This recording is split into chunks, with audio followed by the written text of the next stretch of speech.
Now, you may have read or seen videos of people complaining about waiting hours for a hospital bed. And some of you may even have experienced this yourself. It's not ideal, especially not when you're feeling ill. But over the years, this has become more of a reality for many who show up at the hospital. So today, we want to dive a bit deeper into the bed crunch situation in Singapore. So, what's causing this? Why now? And what is being done? So, let's kick things first by asking ourselves what is exactly behind this hospital bed crunch problem.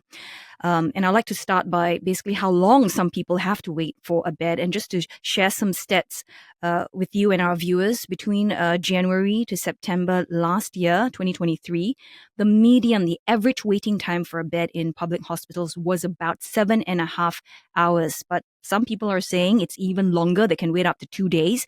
So what we did was our team ran a poll on CNA's Instagram account, basically asking for people's experience waiting for a bed at a Singapore public hospital. And we had more than 800 people who answered, and 1/3 of them said that they waited for more than 10 hours. And one reader said that she was admitted for a heart problem and had to wait over 10 hours in the A&E corridor. And I'm sure these are complaints that you're not unfamiliar with. But based on these accounts, gentlemen, the situation sounds pretty bad. Well, I mean, yeah, I think that waiting for a long time for a hospital bed is a really uncomfortable, unpleasant situation to be in. And I've been in that situation myself, waiting in emergency rooms, even as a patient. But certainly, as a physician, watching, as we were waiting for bed control to get a bed for a patient who needs to be in the hospital, and then sometimes trying to manipulate things by trying to swap beds with other units, and maybe admitting them inappropriately to a higher intensity bed service. So it's a bad situation. The question of what to do about it is a bit more complicated, and I think maybe that's what we'll get into as we have this conversation. But I think to a large extent, I would say that we have probably enough beds. Maybe we do need a few more here and there, but I think it's really how beds are used, and it's the balance between inpatient and outpatient services that I think is the key issue here. When it comes to dealing with incoming patients, I mean, that is something that you cannot predict. You don't know how many, but we have a fixed number of beds. So how are we going to resolve it, or how do you decide, who gets what? On an aggregate, the number of admissions, the number of attendances in the emergency departments, they are actually reasonably predictable. I mean, these things ebb and flow with a certain consistency, and therefore we can plan for these surges. And it's almost akin to knowing that hotel rooms during the F1 season, it will be higher price, it will be much more, then really supply will be much more constrained. So while it's true that there's a certain dynamism, much of the background variability is actually predictable and it can be planned for, right? And what the system then needs to figure out better is how then do we ensure the flow?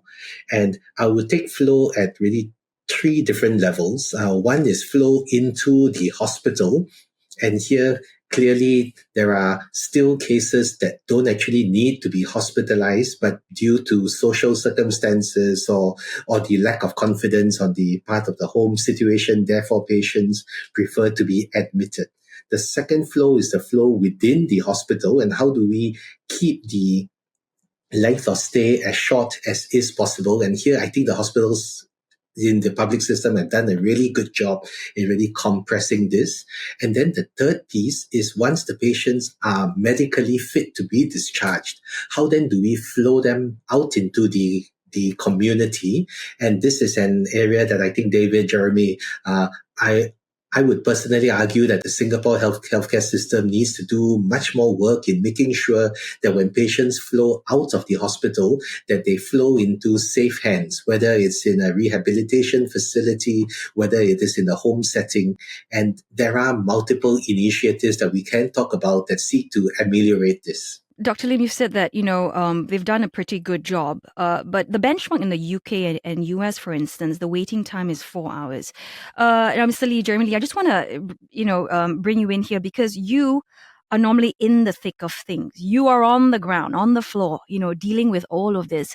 So this bed crunch problem is it's a problem that we've had. I mean, even before COVID. So help us understand that. Why is this overcrowding issue? It's sticky, it's stubborn, it's not going away. Why haven't things improved?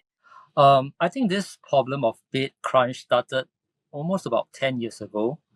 I still remember about during that time, I was managing the emergency department as one of the executives there. And I can remember every morning I turn up in the department, I see about 70 to 80 patients waiting for beds. But as the government starts to build more hospitals, so Ng Teng Fong comes on stream, KTPH comes on stream, then we managed to see some relief in the system. But like what the two my colleagues have mentioned over here, with the increasing aging population, as well as patients having more comorbidities, they're actually staying longer in the hospital. And as a result of that, with longer length of stay, aging population, as well as the social issues or challenges that we face out in the community, for example, lack of caregiver options, social support, patients do stay a little bit longer in the hospital. So these are just some of the factors that's causing the big crunch. And I believe that the government is doing a lot to work on this. And with Woodlands coming on stream and hopefully Alexandra Hospital, as well as the redevelopment of NUH, we will be able to ride this through, at least for the near term. Actually, we've been doing some interviews, and our producers actually spoke to Eunice. And just to put it out there, she wants to share her experience, and let's listen in. On the two recent occasions my mom had to be warded, that was in May and in August 2023, we waited at least 2 full days before she was sent to a hospital ward. In the interim, she was placed at the short stay unit, where only one visitor is allowed. When the doctor told me that my mom needs to be admitted, I somehow knew that there would be a wait for a hospital bed. So I didn't make a fuss about how long my mom had to wait to be warded. She was taken care of at the short stay unit. So you've heard their Eunice's soundbite. Basically, they had to wait for 2 full days before the mom could be sent to a hospital ward. And I just want to direct my next question to Dr. Lim and Dr. Matchar. Bearing in mind that aging population, that's one, but that's something that we've known for a time now. And already in 2014, the issue of a bed crunch, that was discussed in Parliament. So, with Eunice's experience, it does kind of show that interim measures are quite important. But do you think that we have enough of this? Well, okay, I assume that what you're asking about, do we have enough beds? And I think the answer to that is, as far as I can tell, is that the number of beds you actually need are quite malleable. It's, if you look around the world, the number of beds per capita is, twice as many, say, in Japan, or half twice as many as, say, in the U.S. We're a little bit above the U.S. or around the same as the U.S. A little bit higher than some other countries. But basically, you can have an adequate hospital system, and have a fairly variable number of beds. The issue is, how do you use those beds, and how do you bring people in and out of the beds? And this really gets into what Jeremy Lim was saying earlier, which is that it's about that flow, what's driving that flow. Clearly, we can't diminish the importance of the aging population. I mean, that when you look over time, the likelihood of an older person being admitted to the hospital is dramatically higher than a younger person, and so and that rate has actually been increasing more than for younger people. Now, what does that suggest to me? Well, what it suggests to me is that yes, that as our population ages, we're going to need more hospital beds per capita, but also that somehow, as the population's aging, we're not doing as good a job taking care of those people outside the hospital, and the problem is visited on the hospital. I mean, so the hospital is where the pain point appears. And so we're here talking about waiting times for hospital beds, because of a whole series of other things that are not happening. And why is that? Why are we falling short in that area? For example, and I'm just talking in my experience as a doctor, as a clinician, you talk about who's going to get admitted, why are they going to get admitted? Under some circumstances, when the hospital beds are available, you'd say, well, why not admit? And when the hospital beds are very full, you'd say, well, oh my goodness, why admit? When I was a trainee, we used to call the people the admitting officer who was letting everybody into the hospital, we'd call him a sieve, and we'd call the person who kept everybody out a rock. So it was a well understood phenomena that the number of people who came into the hospital, the rate at which they came into the hospital, was quite variable, and it depended on the threshold for admitting. Now, one of the things that makes it easy or easier for you to not admit someone to the hospital is if you feel comfortable as the physician or who's seeing the patient in the emergency room, if you're comfortable that they're going to be taken care of perfectly well when they see their primary care doctor on the next day.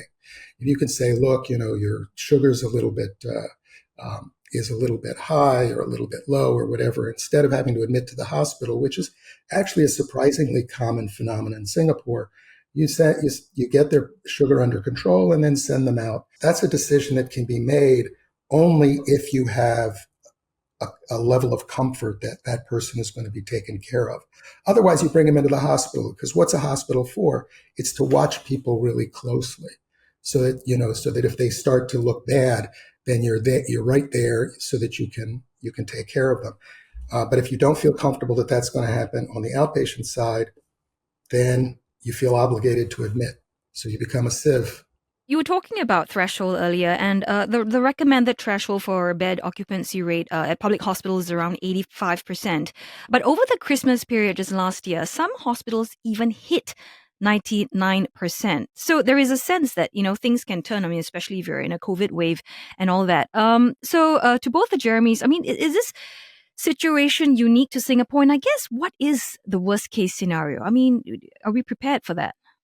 Well, maybe I'll tell you the right way to think about this is patient care adversely affected, right? And I think if we think back to the first COVID waves in 2020, Singapore has been very, very fortunate that our health system was not significantly overwhelmed to the extent that we had patients dying out in the streets because they didn't have beds, as what we saw happening in some other countries. So I do think Singapore dodged the bullet there.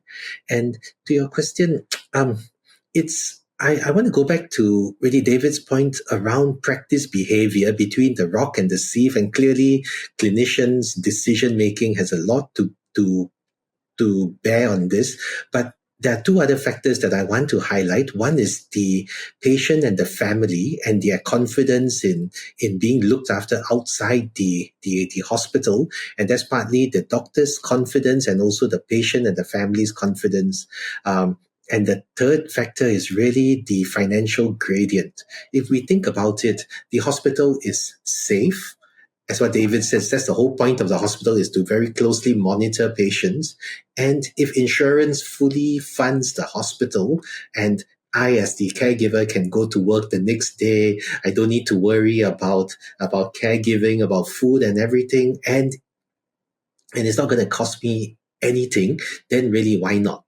Right? So we do need to change provider behavior. We need to change the patient and the family expectations. The financial gradients need to shift, and we really have to turbocharge what we do outside in the community so that both providers, the doctors, the nurses, as well as the patients and their families feel very reassured and feel very confident that they don't need to be in the hospital and they will still be well taken care of. Jeremy Lee, perhaps you can just jump in here, your experience, talking to some of these patients. I mean, there are also a lot of elderly people who live by themselves, or, whether they have family, they don't have that immediate care. And obviously there is an insecurity of like, oh, if I'm by myself, my kids are at work, there's nobody overseeing the situation. I mean, that mindset shift is quite difficult, isn't it? Exactly. So we do have a couple of, I would say a handful of patients that actually still in the hospital because of the need of, or because of lack of social support or family support back home. And like what Dr. Jeremy mentioned earlier, it's also about the financial gradient. So for example, if they were to be moved to a step-down facilities, maybe their out-of-pocket will have to be higher.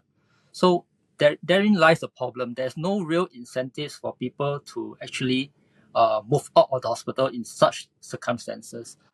And I believe that a lot of these things can be better managed if there are enough social support back home, caregiver support, as well as the level of confidence of the caregivers, like what Dr. Jeremy mentioned. And with all this in place, then I think that the patients will be more comfortable to be discharged, and the patients' families will be more receptive of them coming back homes if there's sufficient support back home. So I think these are areas whereby I think the government have to do maybe a little bit more to see how we can help such families with more support back home. Have there been any sort of suggestions being put up or to sort of get around this issue? Firstly, the National University Hospital is doing really good work with the MIC or the hospital at home, to put it colloquially. There are startup companies like SpeedDoc and so on that are essentially augmenting the home ecosystem that allows patients to have that confidence, right? And of course, if the patient is cared for in the home setting, then they're not in the hospital bed, and this really helps to drive the flow. I do think that we are not utilizing enough technology for remote monitoring to really provide that really lifeline, because patients and their families don't just want to know that they'll be okay at home. They want to know that if anything happens, they can be responded to very quickly, and there is a very proactive way of looking at it. So if we toggle the manpower situation and augment home care with home nursing, with home physicians, as well as use technology, I do think we can improve the flow from the hospital into the community better. But Dr. Lim, what sort of timeline are we looking at? Because we are not there yet. I mean, in the sense that we have telemedicine, we're trying to expand that. We've got, so I'm trying to find out, Singapore also aspires to be the smart nation, right? I mean, how far are we from that? Otelli, you are spot on that the individual pieces do exist. We have home care providers, we have the technology. What's not working out as well as probably should would be the education of the patients as well as the providers, and as what both Jeremy Lee and myself had mentioned, the financial gradient. In fact, last year, I think Steve and I had a chat about whether we should actually pay patients to go home, right? So that their families can use the money to pay for meals, to really pay for transport services and all of these, right? And I do think that we can do more. And the good thing is that because the individual ingredients are in place, once the right chef with the right recipe comes along, I think we can get started relatively quickly. I want to expand on this just a little bit, because I think you're asking how quickly can this all happen, and certainly some of what is required is going to be some technological changes, improving the electronic record system so that people can share records from inpatient to outpatient side more readily. But I think that the issue of transitional care, going from hospital to home, is not a trivial problem. I mean, we talk about it as though, well, if we just sort of set up a hospital in your house or something equivalent, then you don't have to be in the hospital. But the truth is that it's a complex transition, because a lot of information has to go from the hospital to the people who are accountable in the hospital for care, to the people who are going to be taking care of that person at home. And then it actually gets to be more complicated, because the people who might be involved in care at home could be in different locations and be under different administrative entities. So the creation of transitional care plans that really can serve the purpose of, getting someone out of the hospital so they don't have to be in there unnecessarily, don't have to be subject to the unpleasantness of hospitals, which, by the way, I'm not a big fan of being in hospitals.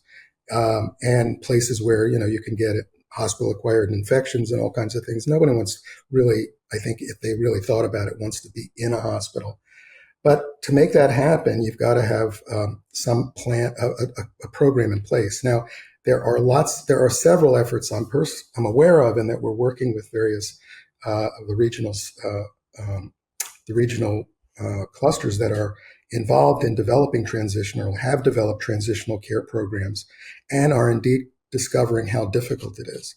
And one of it is manpower issues, making sure that the people who see the patient at home see them very quickly, that they really understand what functionally you're trying to accomplish in the outpatient side. So saying, I want a home nurse is not enough.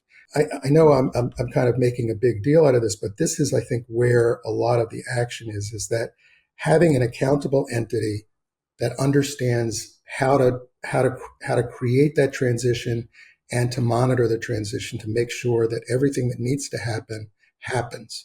That's something that I think we have had a lot of difficulty with. And it's not unique to Singapore, by the way. So I just want to touch on, issues around patient behavior. And, we basically know that longer waiting times are largely due to people staying in hospital longer. And I want to get into just why they're spending more days there.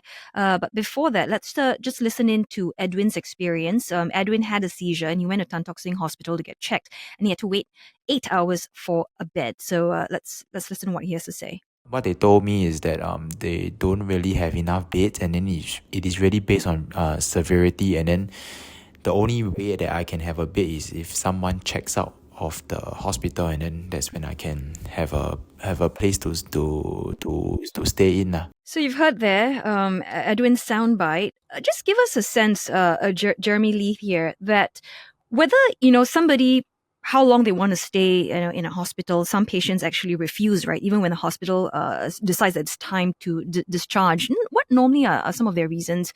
And can hospitals force a patient to leave? Maybe before I go to that, I just want to address his earlier point about whether or not he can be admitted, and because of the condition that he's presenting. So in at least for us in NUH, every admission is screened by the senior doctor. So we make it a point that every admissions we get screened, and whoever needs admission and care will ensure that they have the appropriate care in NUH. And secondly, while they are waiting for beds in NUH, we actually get our inpatient teams to come down to the emergency department to start treatment. So actually, they are not, in essence, waiting for bed. The treatment has already started, and appropriate care has already been administered, while the patients are waiting for their beds in the emergency department. So this is something that I think is important, because timeliness of care, appropriateness of care, will help also shorten the length of stay in the hospital. So generally, how do we avoid having seniors, elderly people, basically overstaying in a hospital? I mean, what needs to change, and how do other countries deal with this problem? We did a study of hospital occupancy and its relationship to discharge rate. And what we discovered, interestingly, was that when occupancy is very high, well, maybe not surprisingly, discharge rate went up. So people were more readily discharged from the hospital. So something was going on when the hospital got crowded that caused patients to be discharged more rapidly. Whatever happened, the patients were the same, but somehow behaviors were different. And what happened, we also looked at 90-day readmissions or 30-day readmissions and found that even during times when discharges were more rapid, the readmission rate was not higher. And that was an indication to us that really the people who were being discharged didn't need to be in the hospital in the first place.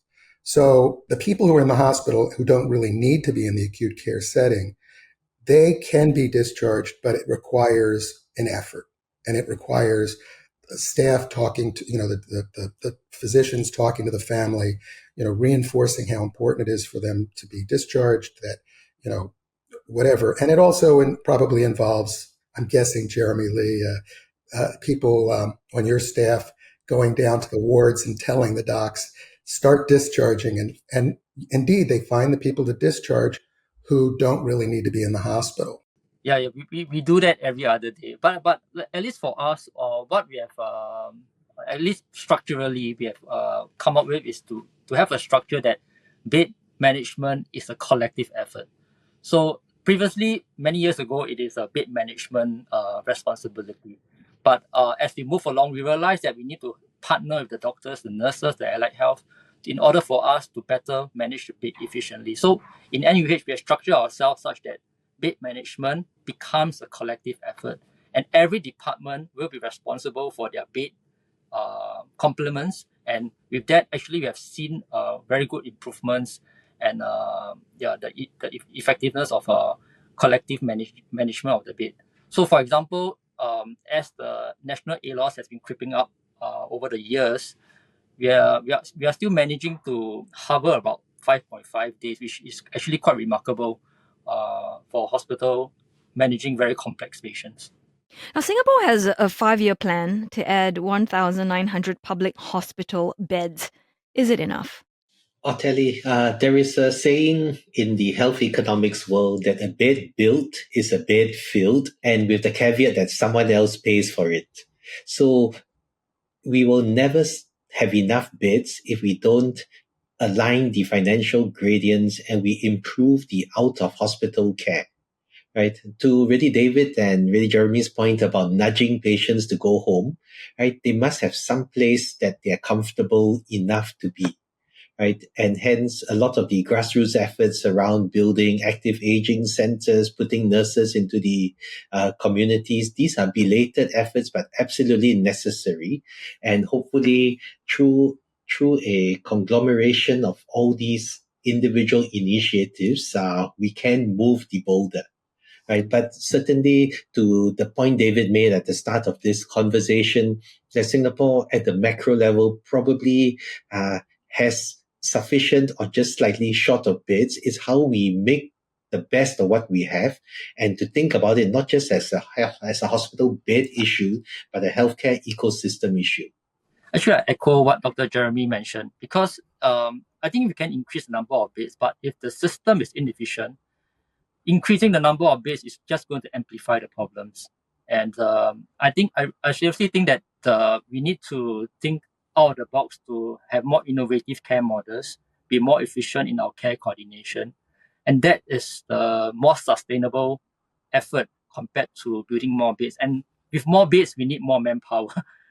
Even if we can find beds, we may not be able to find manpower.